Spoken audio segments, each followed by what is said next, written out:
കേരളത്തെ മണിക്കൂറുകളോളം ആശങ്കയിലാക്കിയ കൊടുംകുറ്റവാളി ഗോവിന്ദസ്വാമി ജയിൽ ചാട്ടം.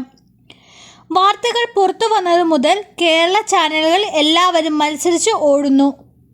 പോലീസിനൊപ്പം ചാനലുകളും കണ്ണൂർ നഗരം അരിച്ചുപെറുക്കി. അതിനിടയിലാണ് തളപ്പാവിൽ പ്രതിയെ കണ്ടെന്ന വിവരം ലഭിച്ചത്. പോലീസ് അങ്ങോട്ടേക്ക് പാഞ്ഞതും ചാനൽ സംഘടനകളും പിന്നാലെ എത്തി. പോലീസ് പരിസരം അരിച്ചുപെറുക്കിയപ്പോൾ ചാനൽ സംഘടനകൾ അവരുടെ നിലയിൽ തിരച്ചിൽ ആരംഭിച്ചു. ഈ സമയത്താണ് ഗോവിന്ദസ്വാമി ഒരു കിണറ്റിൽ ഉണ്ടെന്ന് കണ്ടെത്തിയത്. പോലീസ് അവിടേക്ക് കുതിച്ച് എത്തിയപ്പോൾ ഒപ്പമെത്തിയ മാതൃഭൂമി ന്യൂസ് മാത്രമായിരുന്നു. ഈ സമയത്തെല്ലാം മറ്റ് ചാനലുകൾ ഗോവിന്ദസ്വാമിയെ പിടിച്ചെന്ന് ഇല്ലെന്നും മാറ്റിമറിച്ചും പറയുകയായിരുന്നു. കിണറ്റിൽ നിന്ന് പ്രതിയെ തൂക്കിയെടുക്കുന്ന മാതൃഭൂമി എക്സ്ക്ലൂസീവ് ദൃശ്യങ്ങൾ പുറത്തു വന്നതോടെ ഞെട്ടിയത് മറ്റ് ചാനലുകളായിരുന്നു. മറ്റ് വഴികളില്ലാതെ മാതൃഭൂമിയുടെ ദൃശ്യങ്ങൾ എല്ലാവരും എടുത്തു. എന്നാൽ അവിടെ ചിലർ തീരെ മാന്യത പുലർത്തിയില്ല എന്നായിരുന്നു ചിലരുടെ പ്രതികരണം. റിപ്പോർട്ടർ ചാനൽ മാതൃഭൂമിയുടെ ദൃശ്യങ്ങൾ അതേപടി സംപ്രേഷണം ചെയ്തു. ഒപ്പം റിപ്പോർട്ടർ എക്സ്ക്ലൂസീവ് എന്ന വാട്ടർമാർക്കും ഇട്ടു. ഇതിന് മുകളിലൂടെ മാതൃഭൂമി വാട്ടർമാർക്കും കാണാമായിരുന്നു. ഇതിനിടെ ദൃശ്യങ്ങൾ മാതൃഭൂമിയിൽ മാത്രമെന്ന ടെസ്റ്റും അബദ്ധത്തിൽ റിപ്പോർട്ടർ സ്ക്രീനിൽ വന്നു. ഏഷ്യാനെറ്റ് ന്യൂസ്, 24 ന്യൂസ് തുടങ്ങിയ ചാനലുകളിൽ ഈ സമയത്ത് കാണിച്ച ദൃശ്യങ്ങളിൽ രണ്ടും വാട്ടർമാർക്കുകളുണ്ട്. ഇതൊരിക്കലും പതിവുള്ളതല്ല.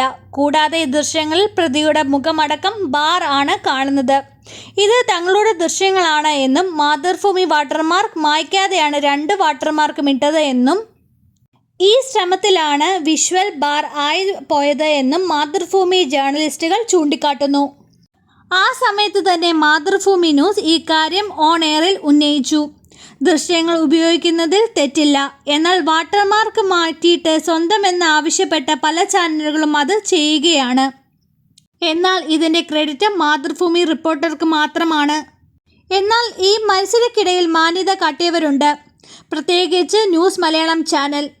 ഇത് മാതൃഭൂമി ന്യൂസിൻ്റെ ക്യാമറമാൻ പതിച്ചതാണ് ഈ ചിത്രങ്ങളെന്നവർ എടുത്തു പറയുന്നുണ്ട്.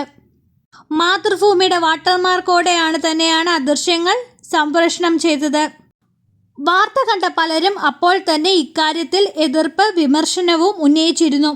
സാധാരണക്കാർക്ക് തോന്നുന്ന കാര്യം മാന്യതയും എന്തുകൊണ്ട് മറ്റ് ചാനലുകൾക്ക് തോന്നിയില്ല എന്ന ചോദ്യമാണ് പ്രേക്ഷകർ ഉന്നയിക്കുന്നത്. കളവ് പറയുന്നത് ആദ്യ ദൃശ്യം പുറത്തുവിട്ടത് ആരാണെന്ന് എല്ലാവരും കണ്ടതാണ്. ഒരു ക്രെഡിറ്റ് കൊടുത്ത മര്യാദ കാണിക്കാമായിരുന്നു എന്നൊക്കെയാണ് പലരും കമൻറ്റുകളോട് ചൂണ്ടിക്കാട്ടുന്നത്.